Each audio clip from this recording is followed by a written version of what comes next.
So ఈ divisibility rule of 23 ఏం చెప్తుంది అని అంటే 23 అనేది మనం ప్రైమ్ నెంబర్ కాబట్టి దానికి ఫ్యాక్టర్స్ అనేవి ఏవి ఉండవన్నమాట. A number is divisible by 23 only when 7 times the unit digit is added to the remaining number is divisible by 23 అనమాట. సో ఇక్కడ వచ్చేసి మీకు అర్థం అవ్వడానికి నేను ఎగ్జాంపుల్స్గా తీసుకొని చెప్తాను. ఫస్ట్ ఎగ్జాంపుల్ వచ్చేసి 1357 అని నేను ఒక ఎగ్జాంపుల్ తీసుకుంటాను.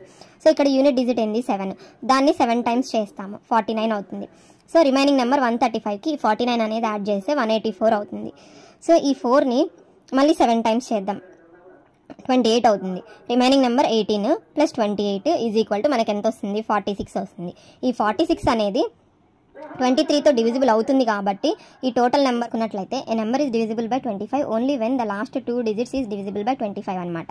సో అంటే లాస్ట్ 2 digits 00 ఉండాలి, లేదా 25 అన్నా ఉండాలి, లేదా 75 అన్నా ఉండాలి, లేదా 50 అన్నా. అయితే నేను 2675 ఒక నెంబర్ తీసుకుంటాను. ఈ 2675 అనేది మనకి 25తో డివిజిబుల్ అవుతుందా కాదా అనేది లాస్ట్ నెంబర్ ఏంటి 75. సో లాస్ట్ నెంబర్ 75 ఉంది కాబట్టి మనకి ఇచ్చిన నెంబర్ 25తో డివిజిబుల్ అవుతుంది. 15625లో లాస్ట్ 2 digits ఏంది 25.